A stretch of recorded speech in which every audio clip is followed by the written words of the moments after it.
ሰላም ሰላም ውድ የተከበራችሁ የባላገሩ ሚዲያ ተከታታዮች በየዓለም ዳርቻ የምትኖሩ ውድ ኢትዮጵያውያንና ኤርትራውያን በያላችሁበት ሰላማችሁ ብዙ ትትርፍ ይበልልኝ። አድማጭ ተመልካቾቻችን እንዴት ናችሁ? ደህና ናችሁ ወይ? እኔ ደህና ነኝ፣ እግዚአብሔር ይመስገን። እንግዲህ ዛሬም በአዲስ ቪዲዮ መጥቼላችኋለሁ። የመጣሁት በብሩኬና በሀይሚ ነው ማለት ነው። እንግዲህ ብሩኬና ሀይሚ ያው ዛሬም በብሩኬ የተለቀቀው ቪዲዮ አይታችሁ ከሆነ ዛሬም የመጨረሻ ሳይስማሙ እንግዲህ በጭቅጭቅ ነው ማለት ነው ቪዲዮ ያለቀው። እንግዲህ ሽማግሌውም በጣም በመማረር ቪዲዮን እንዝጋውና ከዛ ተነጋግረን ሌላ ቪዲዮ እንሰራለን ብለው እንግዲህ ካሜራውን አቋርጠዋል ማለት ነው። ለዚህ ቻናል አዲስ የሆናችሁ ቤተሰብ አድርጉኝ፣ ሰብስክራይብ አድርጉኝ ማለት ነው። ነባር ቤተሰቦች ደግሞ ላይክ ሼር እያደረጋችሁ አበረታቱኝ። እንግዲህ ያው ከማዳምዬ ኩሽና ነው የመጣሁት፣ ሌላ ከየትም አልመጣም እና እዛ ቁጭ ባልኩበት ነው ቪዲዮ እየሰራሁላችሁ ያለሁት ማለት ነው። ጣሪያውን ግድግዳውን ምናምን እየቀረጽኩኝ ማለት ነው። እና ለማንኛውም በዚህ ጋር ደግሞ ሰዎች የሚመጡበት ነው። ድንገት ከመጡ ብዬ ነው ወደዚህ ያደረኩት ካሜራዬን። እና ለማንኛውም እንግዲህ ሀይሚና ብሩክ በቃ በተለይ ሀይሚ በጣም ነገረኛ ሆናልኝ ማለት ነው። በጣም ምላሷ በኢየሱስ ስም እና ያው አንዳንዴ አይደለም ወደፊት ባሌ የልጆች አባት ወይም ሚስቴ የልጆች እናት ትሆናለች ብላችሁ ካሰባችሁ ሰው ጋር ቀርቶ ከጓደኛ ጋር እንደዚህ ዝም ብሎ እንኳን እንደዚህ በዚህ ልካፍ መካፈት ጥሩ አይደለም። መጣላት እንዳለ መታረቅ አለ ይባላል እና በዛ ሰዓቶች ያሳፍራል ማለት ነው። እነዚህ ደግሞ እንግዲህ ወደፊት ገና ብዙ ነገር እንጠብቃለን ብለን እየጠበቅናቸው እያለ እንግዲህ ሀይሚም ቦርሳህን የጥላት መጣህ በማለት ነገሯን ጀመረች።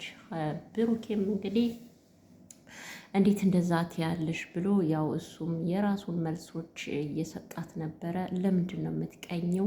ለምንድን ነው እንደዚህ የሚያንጨረጭረሽ? ለምንድን ነው እንደዚህ የምትሆኙ እያላት ነበረ እና ከባድ ነው። ብሩክ ራሱ እንደዛ ማድረግ አልነበረብህም። ምክንያቱም ይሄ ህይወት ነው። የምፈልገውን ነገር ስላገኘው ነገሮችን ላቋርጥ ከትናንትና ወዲያ ቪዲዮ እየሰራው ነበረ እና እሷ ግን ሌላ ወንድ ይዛ መጣች እና ምንም ኖርማል ነው በቃ ተው እያለ ነበር ማለት ነው። እና አንተ መጀመሪያውኑ ከሀይሚ ምን ፈልገህ ነበር ከሴቶች ጋር የመጣኸው? እንደውም ከሁለት ሴቶች ጋር ነው ያየሁህና እንደዛ አይደረግም አቶ ብሩክ ማለት ነው። እና አንድ ጓደኛ ካለች እምነት ነው በቃ ማመን ነው። የምን አንዴ ፕራንክ ምናምን ነው ምናምን እያላችሁ በህይወታችሁ የምትቀልዱት እውነት እንደዚህ አይነት ቀልድ ጥሩ አይደለም። እና ለእናንተ ያው ቪዲዮአችሁን እየሰራችሁ ነው፣ ለእኛ ግን ያው እናንተ እንደተጣላችሁ ምናምን ብዙ ልጆች የሚጨነቁ በተለይ ቲክቶክ ላይ ላይቭ ላይ ገብተው በጣም ብዙ ፈጣሪ ሆይ ብለው ወደ ፈጣሪ የሚያስጨንቁት አሉ እና ፈጣሪን የምናስጨንቅበት ብዙ ነገሮች አሉ፣ ወደ ፈጣሪ የምናለቅስበት ብዙ ነገሮች አሉና ስለ እናንተ ይህን ሰሞን ሳወራ በጣም ይደክመኛል። እናንተ ይዞ ሊሄድ ነው እንዲህ ካርኒ ልቆርጥ ነው መሰለኝ አላቅም። ብቻ እንግዲህ ግን በጣም ይደክመኛል። በጣም ነው ራሴን የሚያመኝ። አላቅም ይዞኝ ከሄደ እንግዲህ ያው አገሬን እንድታስገቡት እሺ ጋይስ። ለማንኛውም ያው ስደት እንደምታዩት ነው እና ስደት ሻህላ የእድሜ ሻህላ ነው፣ የጊዜ ሻህላ ነው። ጊዜያችንን ሳንኖርበት በቃ ይዞን ይሄዳል ማለት ነው። እና ስደት መጨረሻው ያ ስለሆነ ነው እንደዛ ያልኳችሁ። እግዚአብሔር ከእንደዚህ አይነት ነገር ይጠብቀን። ፈጣሪ ሀገራችን በሰላም ያስገባል። በሀገራችን ላይ መሞት በጣም ትልቅ መታደል ነው ማለት ነው። ለንስሐ ያብቃል። ሌላው ስመጣላችሁ እንግዲህ የሀይሚና ብሩኬ ነገር ነው ማለት ነው። እንግዲህ ሀይሚና ብሩኬ ያው እንዳያችሁት ጭቅጭቅ ብቻ ነው፣ በጭቅጭቅ ነው ቪዲዮ የተዘጋው። ብሩኬም ተው ይባል ሊተው አልቻለም፣ ሀይሚም ተይ ብትባል ልትቸው አልቻለችም። እሱም መልስ ይሰጣል። እንግዲህ በጣም ያናደዳት ቦታ ደግሞ እሱን ጓደኛ ይሰሚው ነው አላለችም። ከዛ ምንድን ነው ያለው? በመሰላል ነው ወይስ ጎንበስ ብሎልሽ ነው አላላትም? ወይኔ እንዴት እንደተናደደች ፊቷ ወዲያው ተቀየረ። ወዲያው ማለት ነው። እውነት እናንተ አንዳንዴ የሆነ አቻችሁን ፈልጋችሁ ከአቻችሁ ጋር ጓደኛ ሆኑ ማለት ነው። እውነቱን ነው። እኔ ብሩኬ እንዳለው ግን ጎንበስ ብሎ ነው የምትስመው ወይስ እንዴት ነው ነገሩ? ወይስ ወንበር ላይ ቆማ ነው? አልገባኝም። ብሩኬ ማንሽ ሀይሚ ማለት ነው። ልጁ ለራሱ ሎጋ ነው መሻላ ብያለሁ እና ስለዚህ አንቺ ደግሞ የሆንሽ ድንብላል ነገር ነሽ። ብሩኬ ራሱ ለአንቺ ትንሽ ጎንበስ እያለልሽ ነበረ እና ከባድ ነው። ሀይሚዬ እንዴት ነው ነገሩ? ምርጫ ላይ ጥሩ አይደለሽም ብዬ ልበል። እዚህ አሁን ይዘሽው የመጣሽው ደግሞ ቲክታከር ነው ምናምን አላችሁ። ቲክቶክ አለው የቲክቶክ ፌመስ ነው መሰለኝ። ደግሞ እኮ እዛው ለዛውን የምትላላሱት የሚገርመኝ ነገር ማለት ነው። እዛው ለዛው ወንድምሽ እንደዚህ መከራውን እያየ አንቺም እዚህ ጋር መከራሽን ታያለሽ። አይ ሀይሚዬ፣ ለማንኛውም ብሩኬ ሸበላ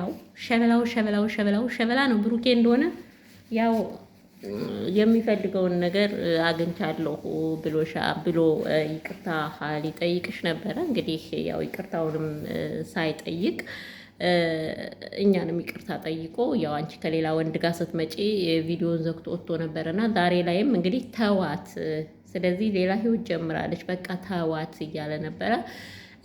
ብሩኬ እንግዲህ ያው የራሱን ውሳኔ ከወሰነ አታገኙም ነው የምልሽ ሀይሚሻ ማለት ነው። እና የጋሽዬ ልጆች የሆነ ስርዓት ይኖራችሁ ማለት ነው። ብሩኬ ማን ነው እዛ ጋ አብርሃም እንደዛ ተበጥብጧል፣ አንቺ እዚህ ጋር እንዲህ ትበጠብጫለሽ። ኧረ ጥሩ አይደለም፣ እውነት ጥሩ አይደለም። አዎ ነው። መጀመሪያም እንዴት ነው ነገሩ? ይሄ የእልህ ፍቅር ጥሩ አይደለም፣ የእልህ ጓደኝነት ጥሩ አይደለም። በቃ አንዱ እሳት ሲሆን አንዱ ደግሞ ውሃ መሆን አለበት እና በረድ በሉ ማለት ነው። እና ታረቁ ነው የምላችሁ። ሌላው ብሩኬ ተዋት ብሏል። እንግዲህ ተዋት ካሜራውን እስኪ መጨረሻ ላይ ካሜራውን ዝጋውና እሺ እናውራ ብሎ ካሜራውን እንዲዘጋ አድርጓል። እንግዲህ ካሜራውን ዘግተዋል። ደግሞ ነገ በምን እንደሚመጣው አናውቅም። እስኪ የብሩኬና የሀይሚ ወዳጆች እንግዲህ ላይክ ሰብስክራይብ አድርጉኝ ማለት ነው። እኔ ግን ሀይሚን ነው የምቆጣው ማለት ነው። ምክንያቱም ሀይሚ እንደዚህ ማድረግ አልነበረባትም። አንድ ሴት ልጅ ወንድ ልጅ በላይዋ ላይ እንኳን ቢሄድ ራሱ እኔም እኮ ሴት ነኝ ብሎ መሄድ እንደዚህ ያንንም ያን ማምጣት ጥሩ አይደለም። መጨረሻውን ማየት በሰው ማስወቀስ በሽማግሌ ማስወቀስ ምናምን ነው እንጂ ገና ለገና እሱ ሴት ጋር አይቼዋለሁ ብሎ ሌላ ወንድ ላይ ፊት ብሎ መምጣት ጥሩ አይደለም። እኔ ተከትለው የሚመጡት ወንዶች ራሱ በጣም ይገርሙኛልና ለማንኛውም ቤተሰቦች እስቲ ላይክ፣ ሼር፣ ሰብስክራይብ አድርጉኝ እሺ። እና ቪዲዮውን ደግሞ እስከ መጨረሻ ይሁን። እስከ መጨረሻ ነው ከ8 ደቂቃ በታች እናንተ ቪዲዮ አይቻል አቅም ነኝ ከፋቢል 8 ደቂቃ 10 ደቂቃ ብለቅ ነውና ቪዲዮውን ስታዩ ደግሞ እስከ መጨረሻ ይውልኝ ማለት ነው። በተረፈ ሰላማችሁ ብዙ ትርፍ ይበልልኝ። አልባሽ ተመልካቾች እንግዲህ ዛሬ ኩሽናዬን ቀርጬላችኋለሁ። እቺ ሙያዬ እዚህ ነው የምውለው ማለት ነው። እዚች ውስጥ ቁጭ ብዬ ማታ 12 ሰዓት ማለት ነው ጠዋት 12 ሰዓት ጀምሬ እስከ ምሽቱ 4 ሰዓት ድረስ ከዚች አልወጣም እና እንደዛ ነው እላችኋለሁ ጋይስ።